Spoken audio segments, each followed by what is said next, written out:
This Week in Gaming with Naomi Kyle. Happy Halloween, gamers. I'm Naomi Kyle, and welcome back to This Week in Gaming.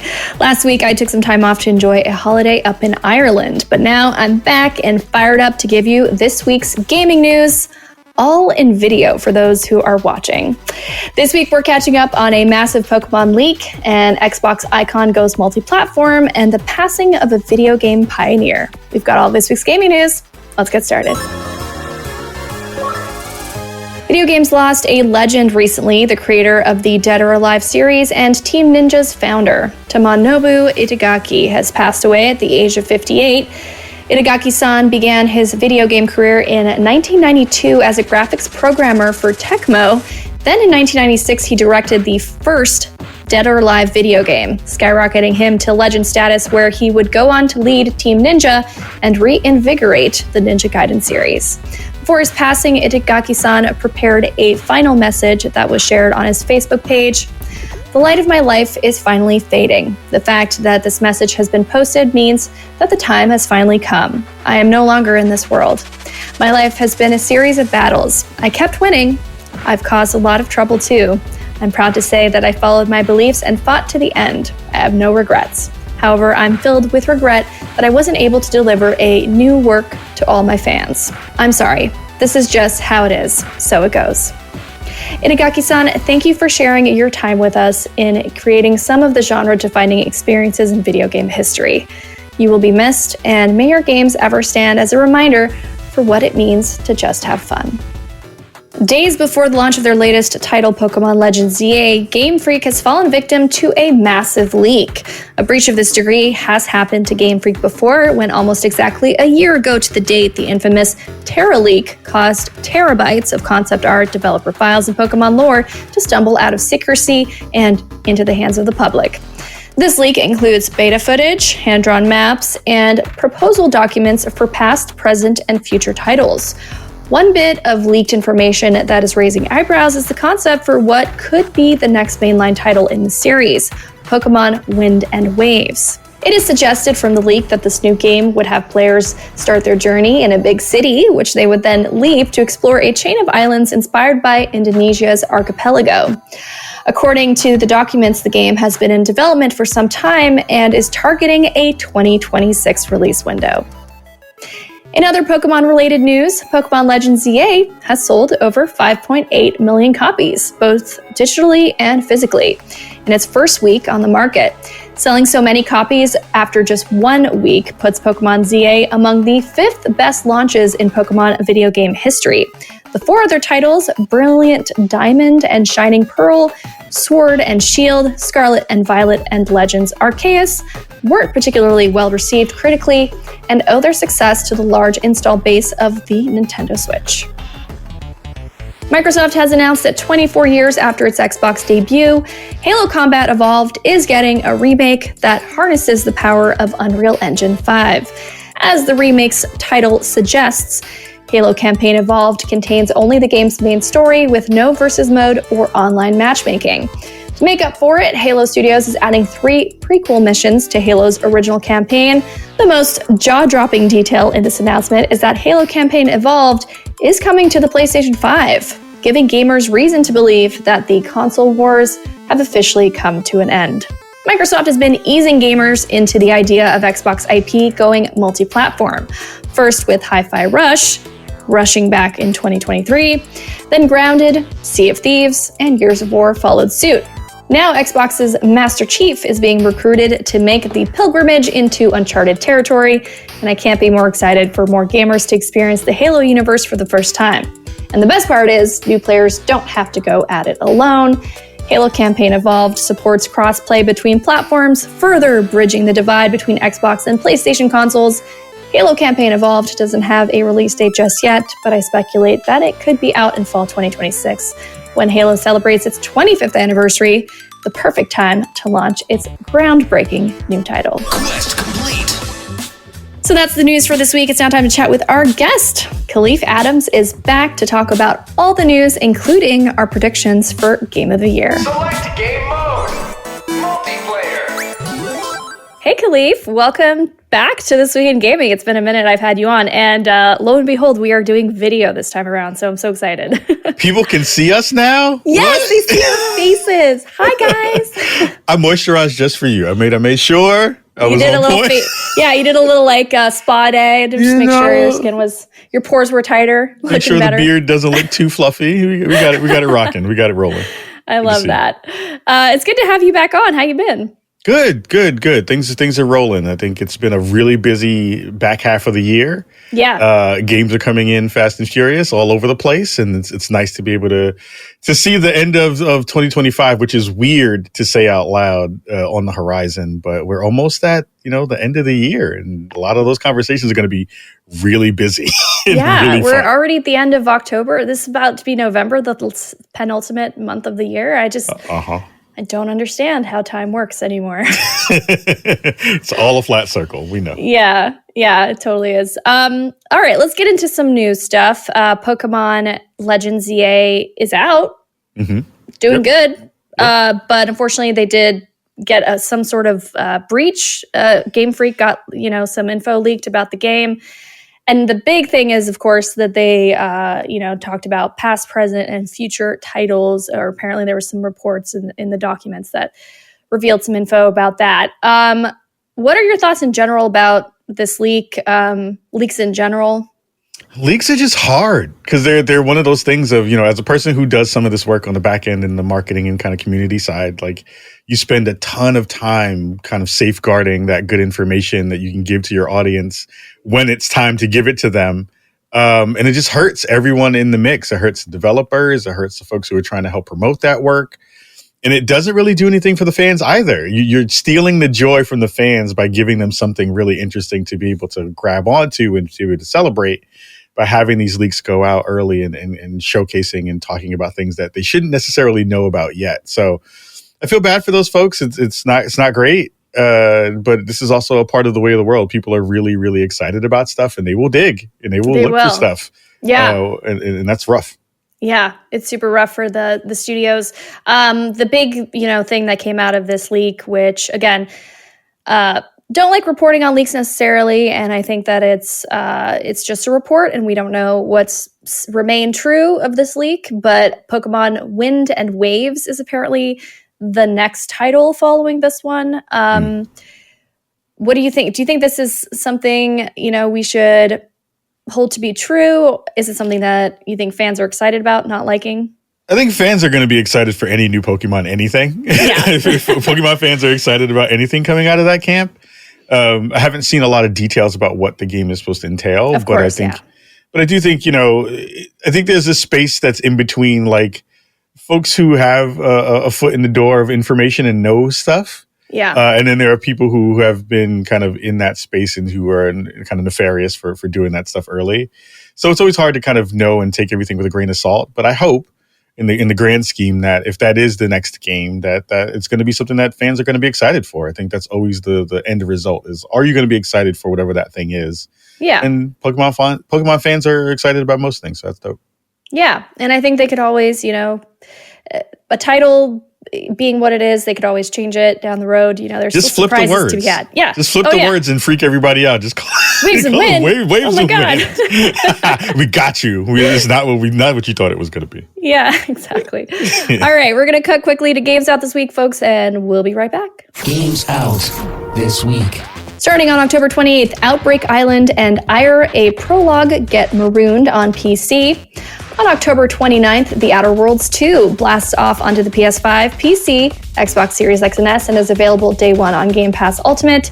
Then on October 30th, Arc Raiders embarks on PS5, PC, and Xbox Series X and S. Stray Children is transported onto the PC and Nintendo Switch. Dragon Quest 1 and 2 HD 2D Remake gets retro on the PS5, PC, Xbox Series X, and Switch 1 and 2. And on October 31st, Tales of Exalia Remastered restores balance on the PS5, PC, Switch, and Xbox Series X and S. The Epic Game Store is offering 2 free games this week. Into the Pit and Bendy and the Ink Machine will be available for download from October 30th until October 6th. Quest accepted. And we're back. All right. More news about some upcoming titles. I think Halo Combat Evolved, it's getting a remake. Yeah. As a Halo fan, are you excited about this? I'm very excited. I think this is good. I got a chance to play it. I got a chance to check out the content a little bit early. Shout out to our friends over at Xbox for giving us some ability to go play and check out that stuff. And it's good. Like, I think as a person who's been a big Halo fan for a long period of time and being able to kind of go back and have that nostalgia, but also have this new flair because of the beautiful, like stunning way that this thing looks in Unreal 5.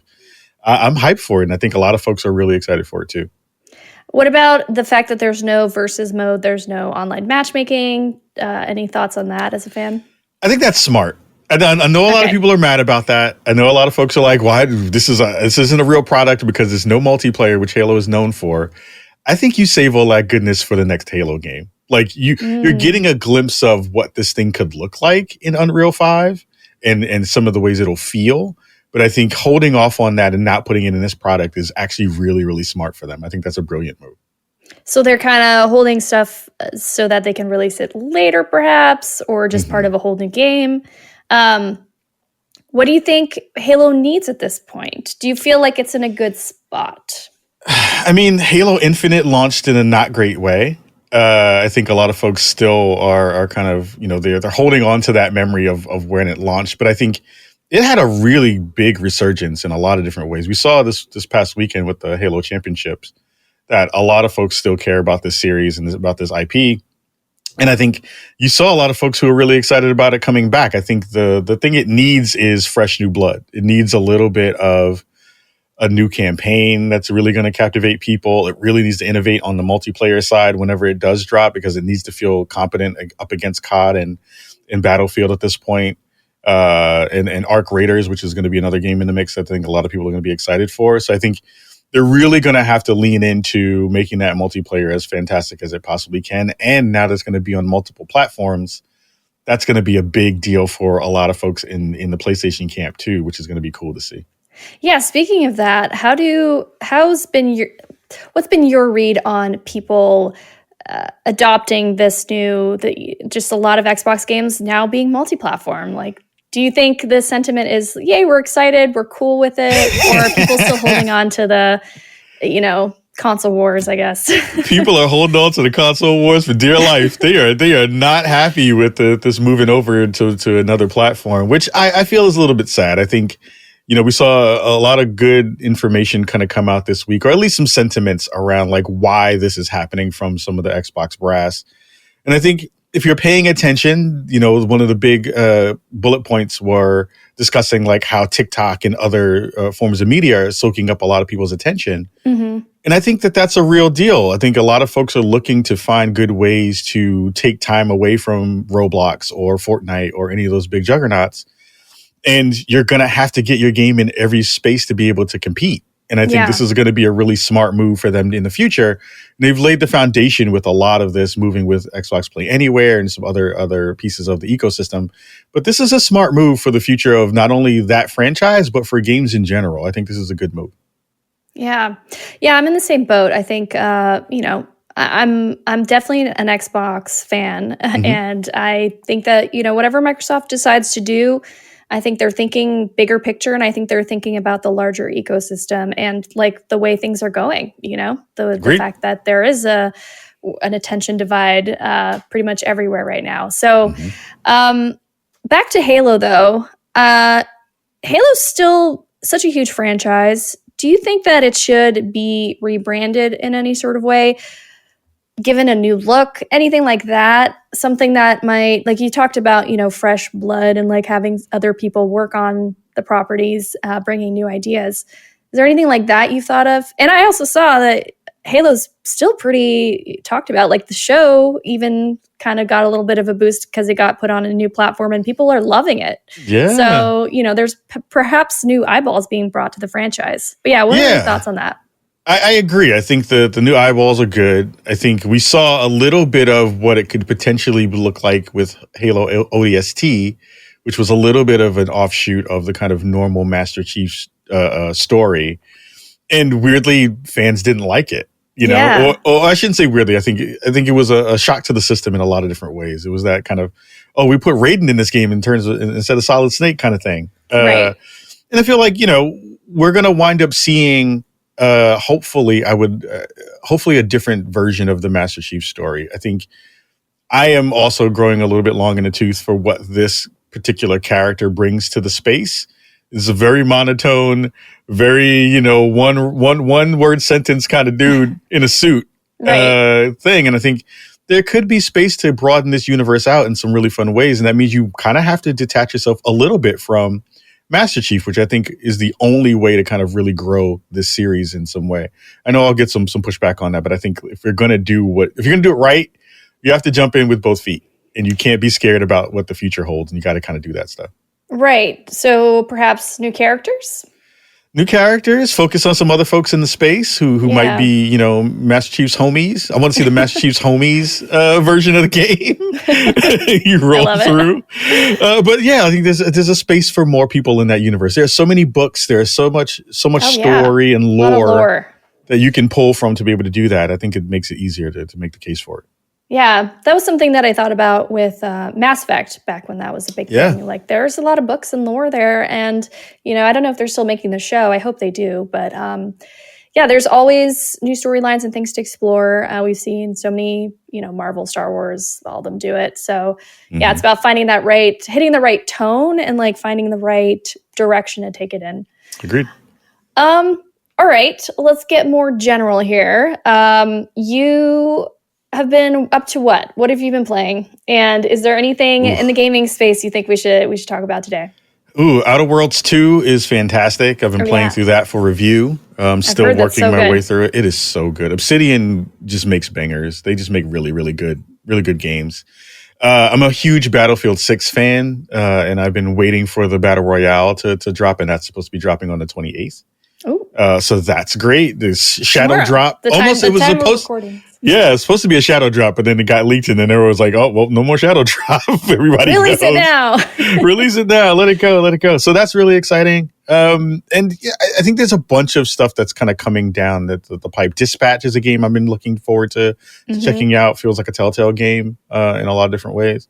So there's a lot of good stuff coming down the pipe for the end of the year, and just tons of goodies for people to play. Yeah. What's the big controversy in gaming that has your attention? Ooh, the biggest, the big controversy currently is still Xbox stuff. Yeah. I think there's been a mix of two things. There's been a lot of Xbox is dead conversations. There's been a lot of fallout from the end of TwitchCon that just happened a couple of weeks ago with some security issues that happened there. But I'm trying to keep my head above the fray and trying to keep it positive and not delve into too much of the negativity. But I think, people are worried in the Xbox camp about, like, does this mean that the company is going under with that large Bloomberg article that went out about the 30% profit margin raise that is coming down from Microsoft to the Xbox business unit. Lots of discussions there about what that means for the future of that, and not only the future of Xbox, but the future of game development. Is this going to be a big hit to what we can make, and how does that kind of hurt innovation in a lot of different ways? So, lots of good stories to talk about in that general kerfuffle of stuff, but like really, really interesting layers of topics for conversation. Yeah, totally. Yeah. It's an interesting time. Lots of upheaval, a lot of different things. Kind of just controversy after controversy, really. Yeah, lots of rakes being stepped on. Yeah, a lot of them. Lots of rakes. Okay, let's talk end of year, because we're getting up close here to the Game Awards and whoever will be crowned Game of the Year. What's on your list? What's top of the list for you at this point? Ooh, this is the hard question, because there are so many good games this year. There's a lot this year. There's a lot this year. I'm trying to go back through my mind and think of stuff that actually dropped, and it's just hard. Like, again, we had some really good stuff that just dropped. Yeah. I think Ninja Gaiden 4 is going to be in that conversation somewhere. Outer Worlds 2 will probably be in there as well. Avowed will be in there somewhere as well, with Obsidian dropping two big games this year. Expedition 33 definitely should be in there. Like, if that gets forgotten, that's going to be a travesty. And I think there'll also be some really weird small things that kind of pop in. Like, right now, Ball X Pit is the bane of my existence. I'm playing so much of that. as a weird kind of offshoot. It's basically what is it? Blockout. That's like the old Atari version of it, but it's basically like Arachnoid, but almost in a new form. That tells me how old I am. But there's a lot of good stuff that's coming down the pipe. What about you? What are some of the kind of big ones on your list? I think for me, probably Split Fiction, but I don't know if it's if it was too early in the year to even be like, are they going to forget about it? I'm just worried. I'm worried at this point if it's going to be something that, it's just not the happening thing right now. And they kind of go for the ones that happen, mid-year, end of the year. So I'm hopeful for that one to win, to take home something, because I really enjoyed that. Yeah, that was and so it's really good. Innovative in how they did it. I love that team. That team is so brilliant. They make some fantastic games. Yeah, I hope that doesn't get lost in the mix for sure. Yeah, we'll have to keep tabs, but it's coming up soon, guys. All right, I think that wraps up our first video episode version of the show. Obviously, if you're listening audio, well, you can always watch the video version on the YouTubes. But thank you so much, Khalif. Hope you'll come back for another episode soon. And, anytime. Good talking games with you. See you soon. Same. Bye. Kahlief Adams is a content creator and host for the Spawn on Me podcast. You can follow him on Twitter at Kahlief Adams. Flawless victory! Continue! And that's This Week in Gaming. I'm your host, Naomi Kyle. I had the best time bringing you all the latest in games. Thank you so much for listening, and shout out to my co-writer, Josh Seaman. From all of us here at This Week in Gaming, we wish you a fun-filled week, and we'll see you again same time, same place. Thanks for listening. Bye. This Week in Gaming is an iHeartRadio Canada podcast. Subscribe to this podcast on iHeartRadio or wherever you get your podcasts. Download the iHeartRadio app for more podcasts just like these.